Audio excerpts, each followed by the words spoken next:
Back now in Most Buffalo, and a unique after-hours experience is returning to the Buffalo Museum of Science, inviting people of all ages to explore the night sky in a whole new way. This is Twilight at the museum. It combines hands-on exhibits with live astronomy talks and gives you a chance to step outside and see celestial objects up close. We are here now with Gary Siddall from the Buffalo Science Museum, President and CEO, and the Astronomy Programs Coordinator, Holly Cohen, to tell us more about Twilight at the museum. So Gary, the first one's coming up this week. That's right. This is an incredibly popular event that we've been able to host for the last several years. Everyone is very curious about space sciences, and access to our roof is not something that we provide all of the time. So this Friday will be open from 8 o'clock until 11 o'clock, inviting stargazers up, and you'll be guided through the night sky with Holly. And all ages, Holly? Oh, absolutely. Even though it's late night. Yeah. And like Gary said, it's not an opportunity people always get to go up on the roof at the Science Museum. So what is the experience like, and what's up there?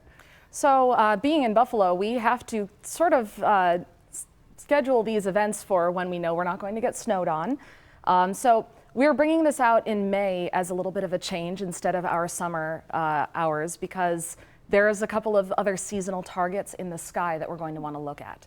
So of course, we're going to be starting our roof access around 8 p.m. that night. We'll have multiple telescopes up on the roof. Of course, some belong to the Science Museum, and others are shared by our affiliate, the Buffalo Astronomical Association.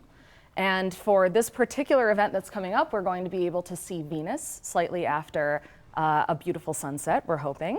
We'll also see the planet Jupiter, and a full moon will be rising. Very nice. I was saying in the break that I got to be up there for one of the early morning eclipses that we've had in recent years, and it was kind of a special experience because it's kind of intimate. You're with all these people and they're all looking in telescopes and sort of looking at the same thing, and someone will see something that you won't and they'll come over and ask if they can look in your telescope. Is that kind of how it is? That's exactly how it works. We have multiple telescopes and multiple people operating those for you. So they're just bursting at the seams to be able to tell you what they're looking at, why, and it's a great way to learn about telescopes or any sort of viewing equipment if you want to get started with your own personal hobby of stargazing, because you're going to learn as much or as little as you want to, even if you just want to be up on the roof enjoying the view. And if you have your own equipment, can you bring it with you?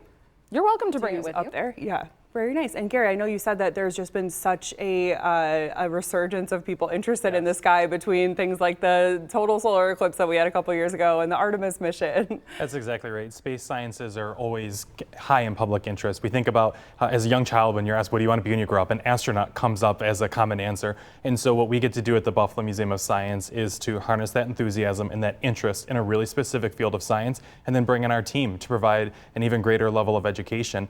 And in addition to our evening series, we actually are running our summer series Solar Saturday, which, weather permitting, if you don't want to stay up until 11 o'clock this particular Friday evening, on Saturdays you can come up during the daytime, and there are still plenty of things to see in the sky even when the sun's out. Like what can people see during the daytime ones?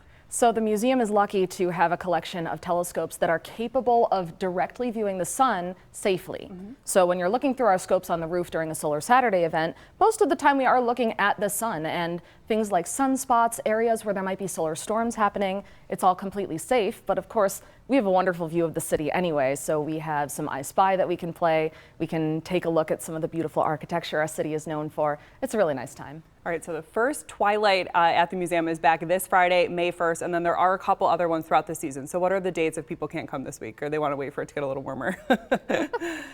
We do have an event similar to this one on a Friday night in August and also in September. We're going to skip June and July just because with those beautiful long summer days, it's going to take a really long time to get dark out. Full darkness, for sure. And then the Solar Saturdays are every single Saturday, Gary? That's right, weather permitting. We want to make sure that visitors are safe up on the rooftop, but we are open every day of the week, and it's worth mentioning, even for Twilight, the entire museum is open, so even with the temperatures anticipated to be a little bit cooler, you can go up, check out the night sky, and then make your way back inside the museum. And you can learn more about all of these events on the Buffalo Museum of Science website and get your tickets and make sure that you punch your ticket to get there. So what's the website and how can people do that? For sure. Tickets go very quickly in instances where we have large events like this, so you're going to want to visit sciencebuff.org. Perfect. Gary and Holly here from the Buffalo Museum of Science. Thanks so much for being here. Our pleasure. It was great this weekend.